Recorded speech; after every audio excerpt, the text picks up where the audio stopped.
극장은 규모와 시설 수준에 따라서 등급이 나뉘는데요.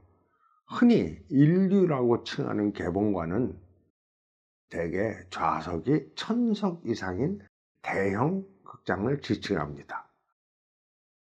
영화가 제작되거나 수입되면 가장 먼저 개봉을 하는 곳이죠. 서울 사대문 안 10대 극장은 대한, 국도, 허리우드, 중앙, 명보, 단성사, 피카디리, 스카라, 국제, 또 현재 서울극장인 세기가 있었습니다. 이런 개봉관에서 한두 달 상영한 영화는 2, 3개월 후 재개봉관에서 다시 재개봉을 합니다. 재개봉관은 개봉관보다는 시설이 떨어지지만 그래도 어느 정도 관리를 좀 하는 곳이었습니다. 개봉관에는 한 군데서 한 영화만 상영을 하지만 재개봉관은 여러 곳에서 같은 영화를 상영하니 선택의 폭이 넓어집니다. 서울의 경우 유명한 재개봉관으로 천일, 화양, 서대문, 자유, 시대 등이 있었습니다.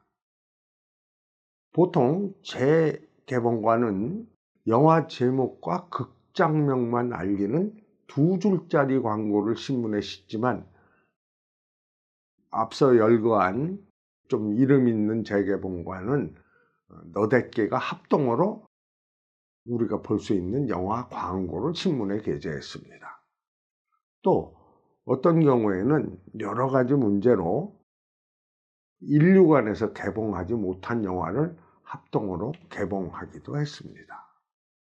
즐길 거리가 별로 없던 시절이라 동네마다 규모가 작은 재개봉관들이 있었습니다. 용산 쪽으로는 성남과 금성극장이 있었고요.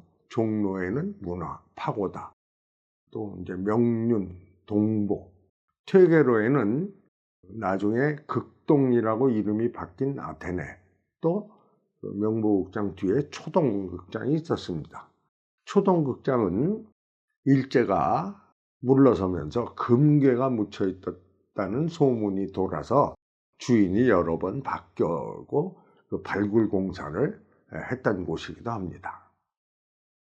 을지로 쪽으로 와보면 천일, 시대, 계림, 광무 등이 있었고요. 청계천에는 청계, 바다, 노벨, 서대문에는 동양, 화양, 또 미아리에는 이제 미도, 대지, 삼양, 미약, 영등포에는 연흥, 영보, 청량리에는 오스카, 동일, 대왕 등의 극장이 있었습니다. 그러나 개봉동에 있는 개봉극장은 이름과는 달리 재 또는 재개봉관이었습니다. 재개봉관은 재개봉관에서 상영했던 영화를 받아서 상영하는 등급이 더 낮은 곳이죠. 근데 그보다 더 낮은 곳은 동시상영관, 즉 영화 2편을 볼 수 있는 곳이었습니다.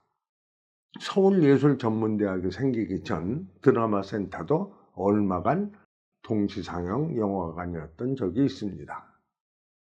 어차피 연극 공연이나 영화나 무대 장치는 거의 비슷하니까요. 그 중에 서울에서 유명했던 곳은 이제 백화점에 있었던 곳인데, 미더퍼 백화점에는 5층에 미우만 극장이 있었고, 종로 화신백화점에는 역시 5층에 화신극장이 있었습니다. 이런 곳에서는 명절이면 영화 한 편과 가수와 무용단이 나오는 쇼도 볼 수 있었습니다. 쇼도 보고 영화도 보고라는 카피는 이때 만들어진 것입니다. 재개봉관은 몇 달이 지나서야 원하는 영화를 볼 수 있는 만큼 개봉관의 반값 정도로 요금이 쌌지만 요금을 더 아끼는 방법도 있었습니다. 흔히 만화가게라고 불리는 대본소나 또는 목 좋은 구멍가게 앞에는 재개봉관에서 상영하는 영화 포스터가 붙어 있었습니다. 그곳의 주인은 당연히 초대권을 가지고 있었죠. 이를 사면 극장에 더욱 싼 값으로 들어갈 수 있었습니다. 즉, 재개봉관 요금이 100원이라면 초대권이 30원, 또 극장 요금이 30원 정도이니 반 가까이를 절약하는 셈이죠. 이 밖에도 서울과 지방은 요금 차이가 나서 서울에서 비교적 가까운 인천이나 의정부의 극장으로 가면 교통비와 극장 요금을 합쳐도 서울보다 약간 싼 경우가 있었습니다. 물론 시간을 투자해야 했죠. 돈은 없지만 시간은 남아돌던 시절이니 가능했던 일입니다.